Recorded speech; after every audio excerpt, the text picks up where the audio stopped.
Welcome once again to Lehto's Law. Here's Steve Lehto. A while back, I did a story about those hospital workers who were ordered by a court to not leave their jobs despite the fact it was an at-will employment situation. And I mentioned that temporary restraining orders are difficult to get. They involve a lot of work. And I said, I've gotten one before, and I can tell you all about it. Just to remind me somewhere down the road. Well, Jason sent me a note and said, Steve, just reminding you. So here we are. It's going to be a long video. I apologize now if you don't like long videos. Switch away right now. Because I got a TRO a while back, and it went up on appeal to the Michigan Court of Appeals, and I won that appeal, so I'm happy about that. But I can tell you why we got a TRO and why they're so complicated. So first, let me tell you the story about what happened. And this is directly from the case report from the Court of Appeals. The facts of this case are essentially undisputed. In 1987, plaintiff, my client, sold defendant a 1968 Chevrolet Corvette for $3,500. Plaintiff is listed as the first secured party on defendant's application to the Secretary of State for certificate of title, which was signed by defendant. Purchase price of the vehicle was listed on the title transfer application as $500. Case curious what happened here. My client agreed to sell the car to the guy. He had the title. Guy said, I'll pay you $3,500. I haven't got it now. My client goes, fine. I'm going to put my name on the title as lien holder. My client filled out the back listing himself as the lien holder, and he signed all the stuff necessary. And the guy turned this thing into the Secretary of State's office to apply for a title. When he got the title, it showed my client as the lien holder, but somewhere along the line, it got listed as a sale price of $500. And I've mentioned before, people do that to reduce the sales tax. And to be honest with you, this is a long time ago. I don't know who made that decision to write $500 instead of $3,500. It actually does play in a little bit to the story, but it's not that important. The parties agreed that defendant would pay plaintiff in installments without interest. Defendant made sporadic payments of $100 to plaintiff until 1989, by which time defendant had paid a total of $1,100. So the purchase price $3,500, paid $1,100. He then failed to make additional payments, and plaintiff said, well, I want the vehicle back.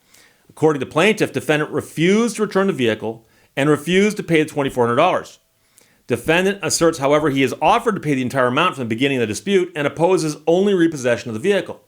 That is a strange assertion to make because somebody could have come into court at the one hearing on this case with a check for $2,400 made out to my client and said, Your Honor, here's a check. We're offering it to him and see if we refuse to take it. They didn't do that. So, plaintiff filed a lawsuit on January 21st, 1993, and I'll editorialize here, where his attorney came into court with a pile of paperwork, quite complicated and convoluted, and got a temporary restraining order. I'll get to that in a second.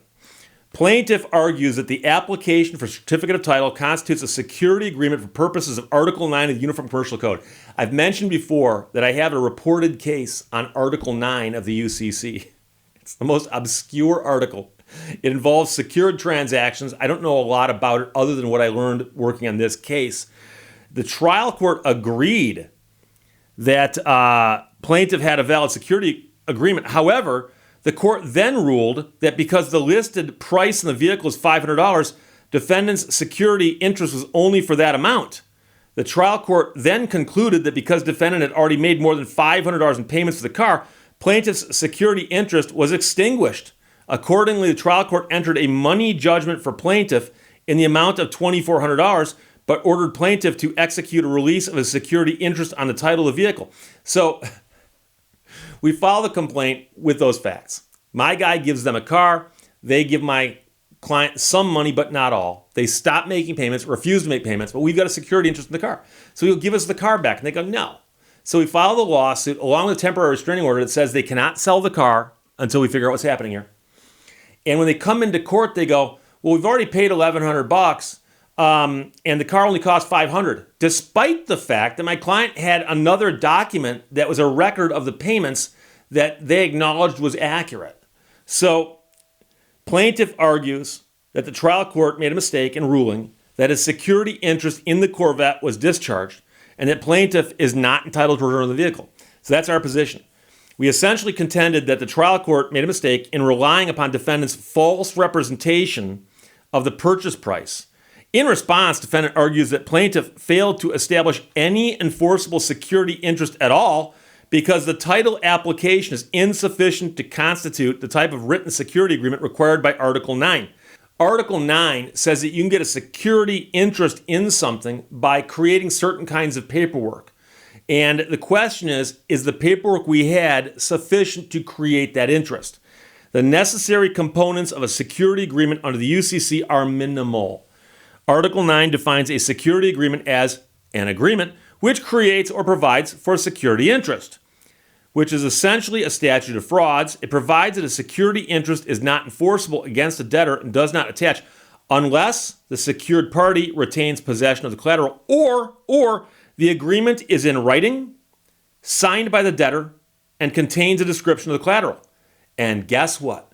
A title application is in writing, signed by the debtor, and contains a description of the collateral. All a title does is describe the collateral. So the question presented then is whether the vehicle title application was sufficient to create a security interest in the Corvette. And the courts point out that it's gone both ways. But here's the deal. Under Michigan law, agreement means the bargain of the parties, in fact, as found in their language or by implication from other circumstances, including a course of dealing or usage of trade or course of performance as provided in this act, which is the UCC. The Supreme Court has recognized that although a signed writing describing the collateral is required, the other requirements of an agreement may be established by parole, evidence of course of dealings, usage of trade, or course of performance. The application for a certificate of title showed unequivocally that plaintiff was to have a security interest in the Corvette. Thus, we conclude that the title application constituted a security agreement that gave plaintiff a security interest in the vehicle. However, while we hold that the trial court correctly concluded that defendant's title certificate was sufficient evidence of the agreement for purposes of Article 9, we find that the trial court made a mistake in ruling that plaintiff's security interest is necessarily limited to $500 because the parties agree it was $3,500. I'm going to tell you right now, I got hometowned in this court. This court was up in Port Huron, Michigan. And so I went up to Port Huron, and at the hearing, the judge and the defense attorney were like buddies. Hey, how you doing? My opponent showed up in court not wearing a tie. He's wearing Dockers and like loafers. And he walks into court and goes, "Hey, Your Honor, sorry about not wearing a tie. I just got off the boat." "Hey, how's the boat?" They walk up the bench. They're like talking, giving each other noogies and stuff. And it was so obvious that they're buddies. And so then finally the judge rules in his favor and basically says, no, none of this, da-da-da-da-da. So the Court of Appeals is now pointing out that the court screwed up when they told, when the court said, oh, well, there's security interest, but the car only cost $500. Court screwed up on that, but they screwed up on that in favor of Mr. No Tie wearing the Dockers in court. So at most, the representation on the application that the purchase price was $500 creates only a question of fact concerning the intended scope of the security interest, not a conclusive statement of the amount of security involved. However, furthermore, even if it were established that plaintiff's security interest is limited to $500, we reject the trial court's conclusion that defendant's initial payment of $1,100 in a debt necessarily discharges the security interest. It could be argued that defendant's $1,100 in payments were made on the $3,000 of unsecured debt, and none of the $500 of secured debt has yet been paid. So this interpretation seems more consistent with the party's actual course of conduct, as apparently neither party sought the removal of plaintiff's lien on the title once the $500 of the debt had been paid. So if that guy really thought the $500 paid off the security interest, he would have called up my guy and said, "Hey, I paid you the $500. Remove your name from my title." Plaintiff also argues he's entitled to repossession of the vehicle pursuant to the UCC, which states that unless otherwise agreed, a secured party has a default right to take possession of the collateral. Because we find that the trial court erred in holding that plaintiff's security interest had been extinguished and that a question of fact does exist as to the extent of plaintiff's interest, we direct the trial court to address this issue on remand. We note that if plaintiff is entitled to repossession of the Corvette and he elects to retain it, he must provide written notice to defendant. The defendant will then have 21 days to object, and they point out what you do in Article 9 if you repossess someone's vehicle. So I understand that. Defendant argues that because he made significant improvements to the Corvette, including repainting it, rebuilding the engine or replacing the interior, the vehicle is now worth considerably more than $3,500. Well, that's tough because that just simply means the collateral goes up in value. And if my client was forced to sell it, he'd get more for it. You're more likely to get some money as well, the surplus. But the simple point is that my client put his name on the title to that car that was registered with the state. My client was shown as the lien holder. The guy stopped making payments, and there came a time when he said, I'm not paying you any more money. And my client became concerned that the guy might try to sell the car. You might say, Steve, how could he sell the car if the plaintiff's name is on the title as lien holder? Well, for one thing, he could decide to sell it for parts because the parts are worth more than $3,500. So I decided, after talking to my client, I said, do you want me to stop him from selling the car when we file the lawsuit? And my client said, can you? And I said, I'm going to try. And so what you do there is you get a temporary restraining order. And then you ask for an injunction to last during the pendency of the lawsuit so that the car doesn't get disposed of until we settle these legal issues.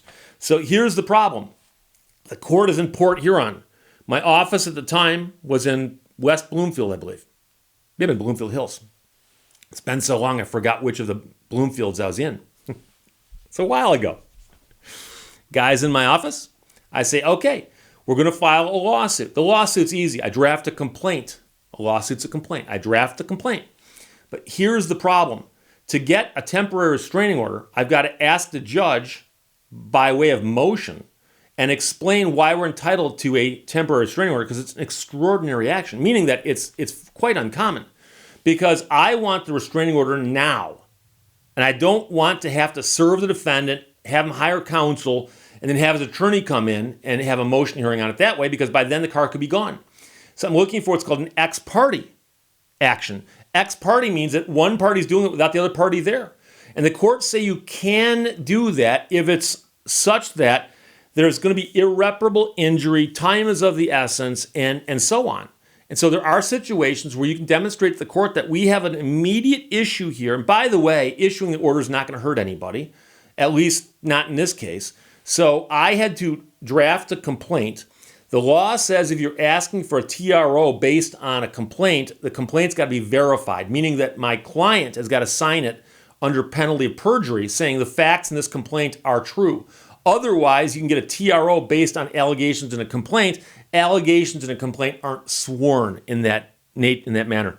So I have a verified complaint. My client signs it. Now, if I drive to Port Huron and file the complaint, it gets assigned to a judge. I then know which judge I'm going to be asking for the TRO. But you ask the TRO by way of a written motion. I don't know who the judge is going to be yet. So before I drive to Port Huron, I've got to draft a verified complaint and prepare it for filing. I've got to prepare the summonses for which the complaint will be served. Then I've got to prepare the motion asking for the TRO. And I've got to prepare a proposed order. Because generally speaking, in many Michigan courts, if you ask the court for relief and the court grants it, they'll often say, prepare an order and the court will sign it. So I've got to walk into that courthouse with the verified complaint, the summonses, the motion, and a proposed order, temporary restraining order. Now, if you get a TRO in Michigan in a state court, the TRO doesn't last forever because it is temporary. So what happens is the court will say, we're going to grant you this TRO, but there's going to be a hearing forthwith where we'll ask the parties to show up in court to hash out whether or not this TRO should be turned permanent or removed or what should happen. So they call it a show cause hearing. So I got to prepare the complaint, the summonses, the motion, the proposed order, and the notice of the show cause hearing. I don't know when the show cause hearing is going to be, so I got to leave those things blank. I don't know what judge my motion will be heard by, so I can't prepare the precipice or any of the notices of hearing or anything like that. But then again, there's not going to be a hearing on this. But I got to have all this stuff prepared, piles of copies of this, and I go to the court clerk in Port Huron. So I drive to Port Huron. I got to do this myself. I can't have a clerk do it because what if something goes wrong? So I drive all the way to Port Huron, go to the clerk's office, file the complaint. The complaint gets assigned to a judge. I now know which judge has the case. I then take the complaints and all my other stuff up to the judge's chambers, and I find the judge's clerk. And I say, I just filed a lawsuit. A verified complaint was assigned to your judge, and I have a request for a temporary restraining order. Here is the motion. It's ex parte, obviously. Here's a proposed order.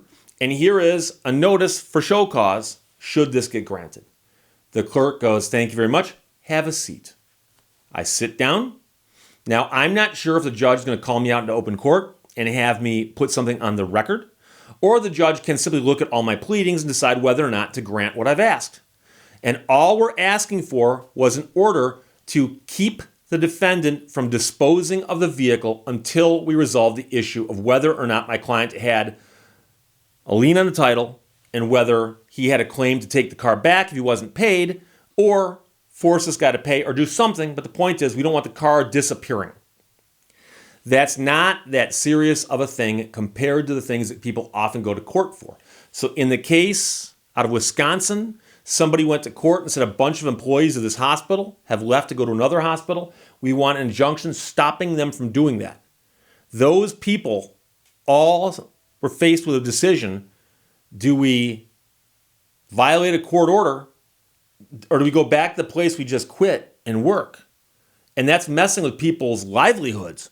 Here, we're fighting over, ostensibly, a $3,500 car. Now, the car was worth more than that. The car was worth more than that. But, on paper, it would look like we're fighting over $3,500. Now, you might ask, why are you in circuit court? Why aren't you in district court? District court has jurisdiction on lower level claims like that. Well, because we're looking for extraordinary relief. We're looking to take back that car. We're looking for the right to take back that car. So we take back that car pursuant to a court order. That would be equitable in nature, and equity always happens in circuit courts in Michigan. So I have all this stuff. I bring it up to court. Then I take it up to court clerk for the judge. And the clerk comes walking out and he goes, here you go. Judge granted your motion. There's a date here for a show cause, which is only a few days away. He goes, so you've got to get this stuff served on the defendant ASAP, and you got to serve him a copy of the verified complaint, the summons, the TRO, and the show cause notice. And by the way, none of this is effective until the defendant is served. So this guy could sell that car while I'm at the courthouse and we'd be out of luck. And I had a process server at that time, and I called him and said, I'm going to get a TRO injunction, blah, blah, blah, blah, blah. Can you serve somebody in Port Huron for me? He said, yes. I raced over and met him, gave him all the paperwork, all the information who to serve, and he got that guy served, I believe, that afternoon. And then shortly after, we got contacted by an attorney. We went to court on that one hearing, and the judge, I believe, ruled at that hearing the way that was overturned by the Court of Appeals. I could be wrong on that. There may have been two hearings, but I vividly remember one hearing where, like I said, I come into court, I'm looking around, I don't see anybody who's obviously an attorney. Judge walks out, calls our case, I stand up, and a guy in the back stands up wearing, like I said, the polo and the Dockers. Hey, Judge, sorry about the outfit. I just came from the boat. Oh, hey, how is the boat? Get up here, you old scamp. You know, I'm not exaggerating. So that's the case wherein I got the TRO, temporary restraining order. And of course, procedurally, for those of you following along, I went to court, got all the paperwork done, got the guy served. We came into court, and the judge ruled kind of against us. He said, well, you've got a security interest, but only for $500, so it's extinguished. He then basically ruled in their favor and said the security interest is extinguished. And so we filed an appeal, and the appeal got heard, and the Court of Appeals spun this around and said, no, that's not how it works. So this unfortunately took quite some time. And when I printed out the case, I did not print out all of the information on when the opinion came down, and I forgot how long it was. But I believe it was about 2 years from the filing of the lawsuit to the Court of Appeals ruling in our favor. And when this opinion came down, the defendant just coughed up the money and paid the rest of it. It was a lot of work for not a lot of result. But I learned a lot and did a lot of stuff. And I think that's the only time I've ever done that myself, where I've gone through the entire process of verified complaint, temporary restraining order, show cause hearing, all that stuff. I've helped people with this stuff a little bit before and after. But the funny thing I'm going to tell you is that after the case came down, it got reported. And by reported, I mean there are organizations out there that track cases that get handled by courts and get issued by courts, the opinions. And so you can find these books of laws in law libraries in the old days. So these books here contain the laws themselves, but you'll find other books that contain the cases. And because Article 9 cases in Michigan in particular are so unusual, that this case got picked up and put in a bunch of different places, including UCC reporters. There's a company that finds all the cases involving the UCC and reports those. And for the next few years, every few months, I get a phone call from somebody. And they go, hey, Steve, I got a question for you. I'm an attorney. And as a courtesy, I'll jump on the phone call anytime an attorney calls me. And so an attorney calls me and goes, hey, Steve, I got a question for you. What's that? And they go, Article 9. And I know they're calling me about this case. And the funny thing is that this case hinged entirely on whether or not you had a valid security interest in a car when you put your name on the title as lien holder as you sold the car to the buyer. That was basically it. Although my client also had a piece of paper that said it's a $3,500 debt. And I believe the defendant signed that also. But there's no question that I was basing it on the existence of two documents. And the question was, did they have to be the same document or could they be separate documents? And the UCC didn't specifically say that. It said you had to have an agreement that contained these elements. And my argument was an agreement can be on two pieces of paper. And their position was, no, an agreement's got to be a single thing, which the UCC doesn't say that. But I'd get all kinds of other questions about all kinds of other tangents because people assumed I was suddenly an expert on the UCC Article 9. I wasn't. I was an expert on Section 9, sub 203. Okay? So if you wanted to know about 201, 202, no. 204, no. 203, yeah, we can talk about that all day long. So there you go. That's a TRO I got. That's a long video. I apologize. I hope it made sense. Questions or comments, put them below. Otherwise, talk to you later. Bye-bye. Thank you for watching Lehto's Law. Most people work just hard enough not to get fired and get paid just enough money not to quit.